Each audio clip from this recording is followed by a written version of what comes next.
Okay, thank you. So, good morning. You've been told, I'm Dr. Caroline Alenoghena. I'm the Director, Entrepreneurship Center, Federal University of Technology, MENA, and also in the initiator of the Food Tech Business Incubation Hub of the FUT MENA. But most importantly, why I'm here this morning is to talk about financial empowerment, the power to be free. So I'm a financial literacy master trainer. So you're welcome. And I'll say congratulations to every one of you. Congratulations for having the opportunity to participate in this orientation and having your admissions at the Summit University.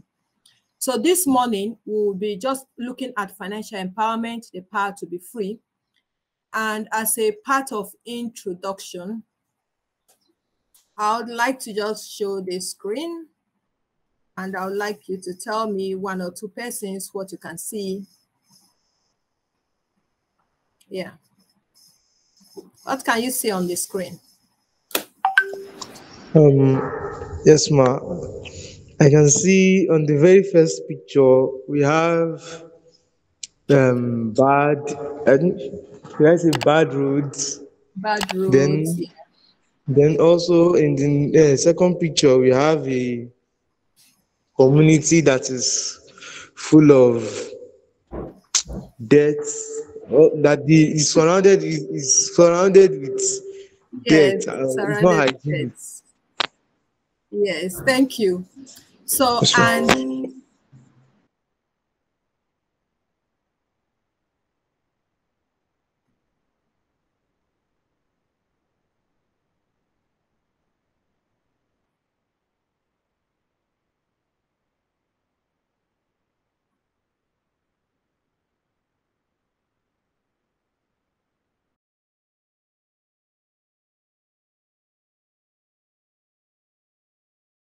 wall of poverty.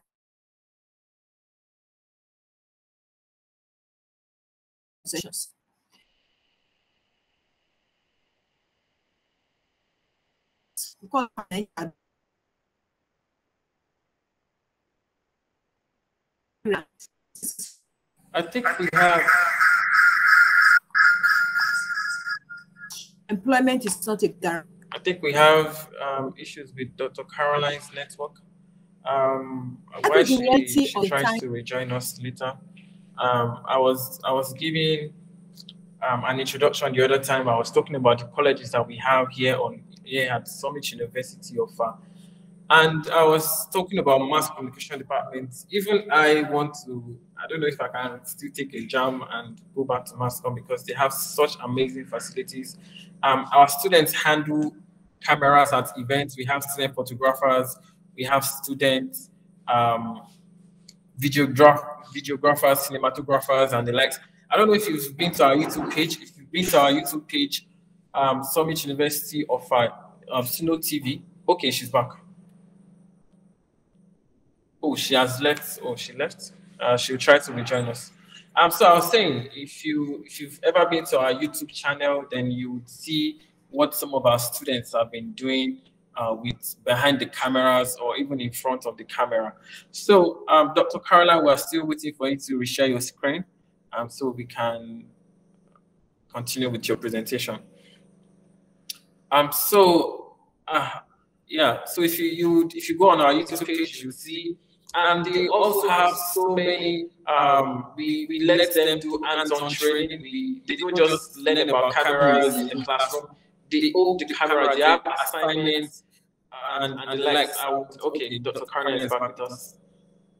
Are you happy to phone number?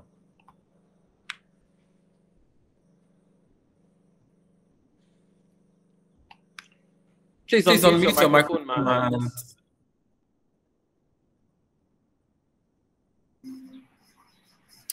Okay. Thank you. Sorry for that. It's also part of the things that we're talking about. Please, if you're not speaking, just mute so that we will not have echoes. Okay, thank you. Okay, thank you.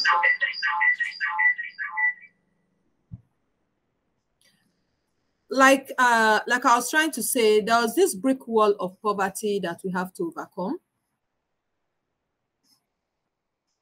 And poverty is the state of one who lacks the usual or social acceptance amount of money. So they say money makes things to work. Every statistics is measured in money. When they say, if they want to measure people that are living in poverty, they use a particular currency. What currency is used in measuring those that are living in the poverty level? What currency? Can someone tell me?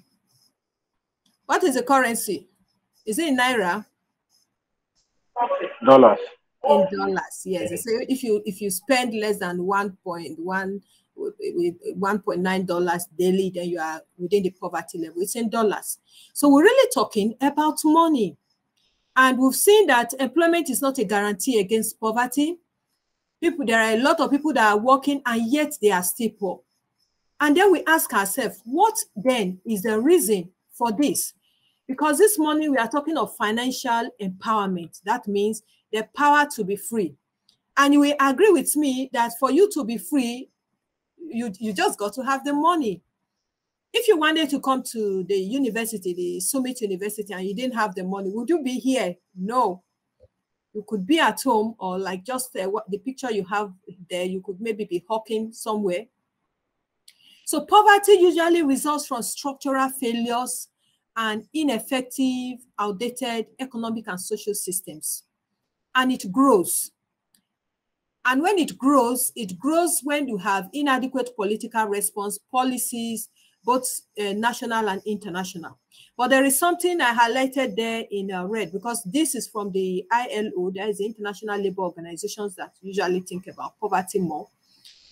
And it says its continuous acceptance expresses a loss of fundamental human values of international will. So what we are talking about this morning is about financial empowerment that is founded on human values and human will. So as I congratulate you on your being coming into the university, on your starting this journey of knowledge, there is a knowledge that is critical, and that knowledge is a knowledge that will make you be free and break out of poverty. There was this book I came across and I read, The Filipinos. There was a book by F. Joseph. He wrote about the Filipinos. He did a lot of research and was wondering, why are these people poor? And you know, even in Nigeria, though we'll say there is a lot of poverty, we still have people coming into the country. Foreigners, Chinese, you see a lot of them coming into the country, because as you are seeing poverty, you are seeing the bad roads. The very first slide that I show you, you are seeing the dilapidated, the bad roads. You are seeing so many poor things. They are seeing money. So Joseph said, they are poor because we are poor. That is not a tautology.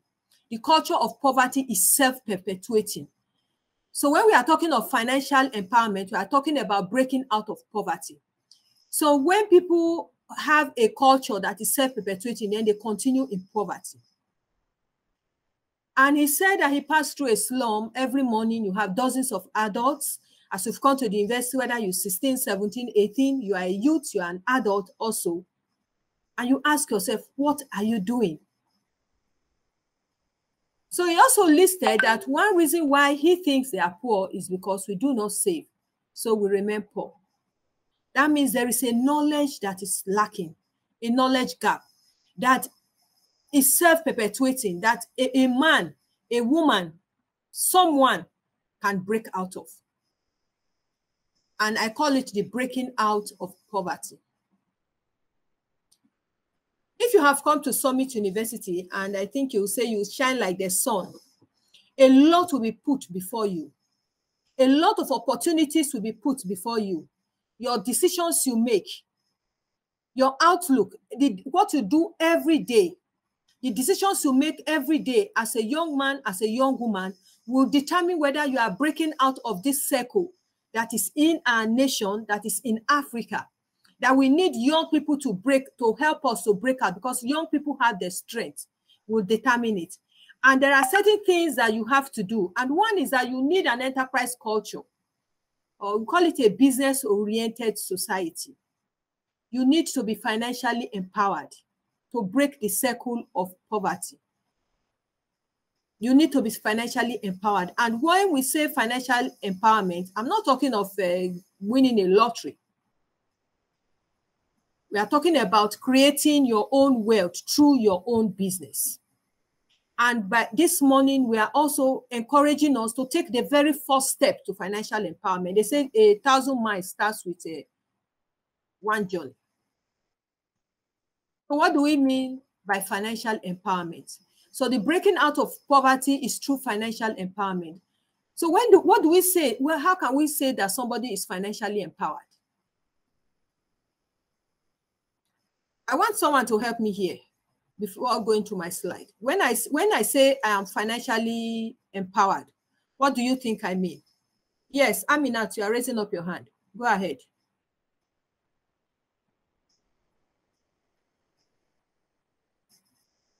Is Aminat there?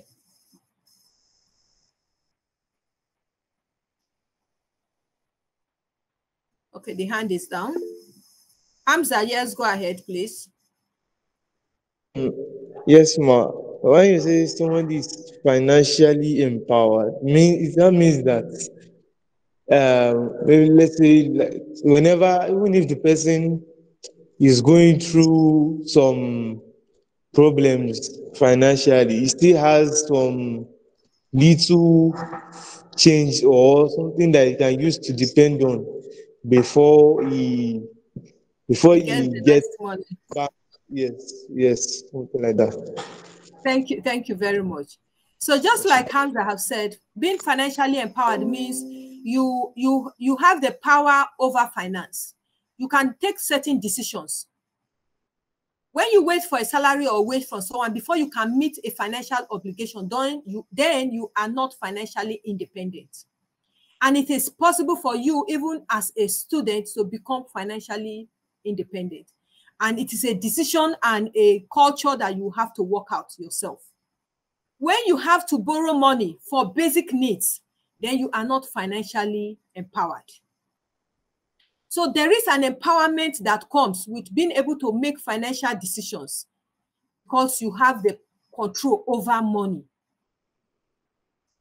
And there is this saying that I need you to put in mind. To make money, you must know how money works. To keep money, you must know how money works.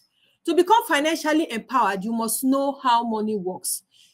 Many of us, money passes through us, but money don't stay with us because we don't have financial education.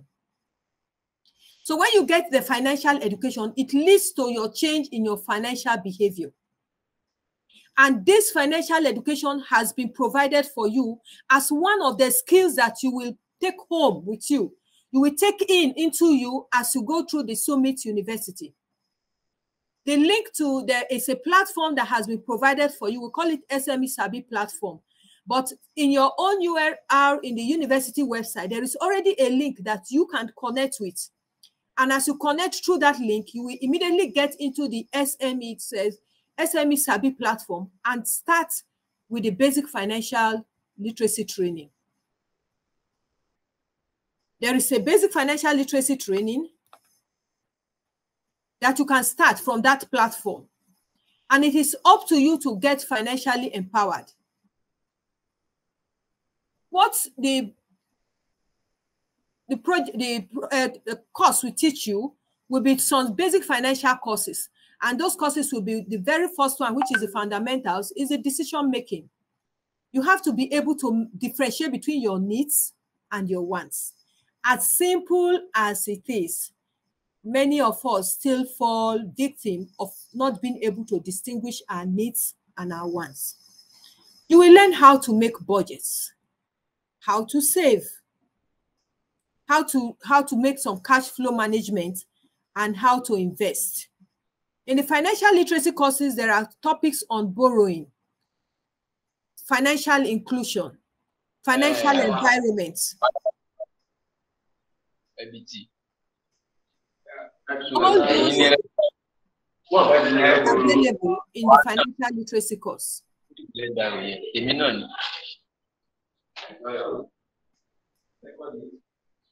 So it is expected that after this orientation, right today, not tomorrow, That is why I say take the financial literacy course now, today, not tomorrow. I need you to ask yourself some critical questions.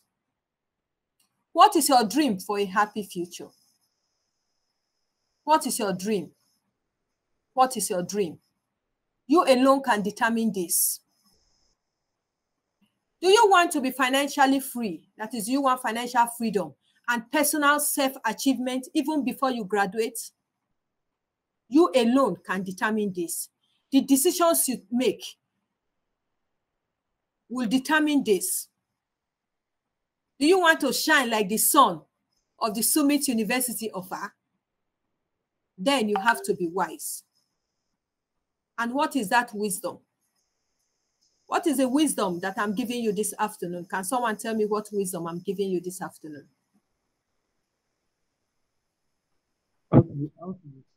Hamza, go ahead. You are the spokesman for this group. Yes. How to be financially stable.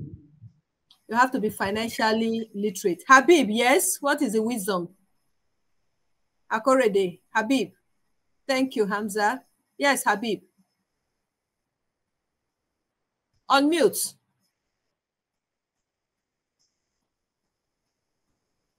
How to be financially dependent, ma. How to be financially independent. How to be financially independent. I'll wrap this up with a story of a young man. Okay, Morufat, you wanted to say something? Okay, how to shine like the sun that you are. Yes.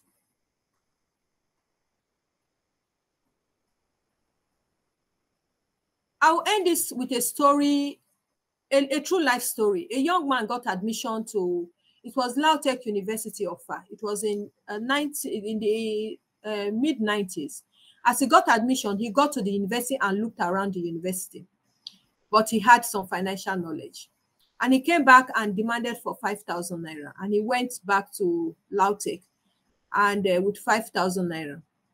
After that 5,000 naira, he didn't ask for anything for the 5 years he spent in Lautech reading computer science. As at the time he graduated and he was leaving Lautech, he sold his, he came back with 25,000 then. Then it was quite a lot of money. And I said, wow. He saw himself through the university because he understood the secret of money. For you to be able to manage money, for you to be able to save, to make investment, to make decisions as it concerns enterprise development, wealth creation. It has to be a decision that you will make yourself. And you will find a lot of guidance in the SME Sabi platform, which you can access through your university portal. And as you do that, I know that we'll be looking at the next millionaires and those that will be repairing our roads and doing some CSR, community service, to bring wealth back to our nation. So congratulations once more. And please shine like the sun that you are. Thank you. Thank you very much, Dr. Caroline Alenoghena. She is the Director of Entrepreneurship Center at the Federal University of Technology, Mina. And we'll be taking questions also, but before we open the question segment, I would like to ask Dr. Caroline a question, because I think it's very important that as fresh entry-level students, they're still very much prone to peer influence. And Mr. Atoibi just talked about hospitality in Offa here. There are several places that want to collect your money. So as entry-level students, how much do you think that they can cope, be prudent, be wise with their spendings, despite all of these temptations? And you know that, of course, with the social media now, we talk about chopping your life. We talk about living your life to the fullest, enjoyment, and all of those things. How do you think that they may be able to balance these things and still also be financially prudent, ma'am? Okay, thank you very much for that question. I think it is key because a lot of social, I think especially as new students, you just have a lot of money in your account now, and you just have to want to keep spending it. And that is why we're saying take the course now, today, the course of financial literacy, to be able to distinguish between your needs and your wants. Every man comes of age. And I would want to report to you that you have come of age. You have come of age by coming into an institution where you will now be independent. You will have to make your own decisions. So the decisions you have to make, as you we're telling you take the financial literacy course. You are going to take the course. You are going to take assessment. There are assessments in the course. You are going to get certificates from the course. But above all, you have to practice what you have learned. And one of the things that I would advise you will take advice, but the best advice that any man can give is the advice that you give yourself. Don't allow the investment of your parents, the investment of the university, the investment of the Asarudin Society, even in establishing this great institution that has taken into cognizance the fact that you are not just going to learn. Maybe you've come to study economics. It's not just BSc economics. You are going to get some other skills, which include financial literacy, financial empowerment skills. Don't let them go to waste. So you have to learn how to save. You must be able to distinguish between your needs and your wants. And you have to stand on your own. You have to be the pair that will influence people to go to the right path. I think that is what I would ask. And if you are having challenges and you're having difficulties, do not hesitate to ask your mentors and ask your I think course advisors in the university to also guide you. I would advise you to join the right pair. Yes, please join the right pair. Just have that desire to be financially independent. And if you have that desire to be financially independent, it means you must save. You cannot money cannot stay with you if you don't know how to keep it. You must have a savings. You must tell yourself that after 1 year, after 2 years, I will not go back to ask for money because I will have enough money. I'll be able to manage my money. I'll be able to budget and I'll be able to live a better life. There is nothing better than living a better life. So it's decisions that you have to take yourself. I just hope this advice would really work for you. But then, importantly, you try as much as possible to practice what you have learned. So when you get to the platform, there will be questions, you answer them. Just practice what you have learned and you see that you'll be the better for it. Thank you. I hope I'm good.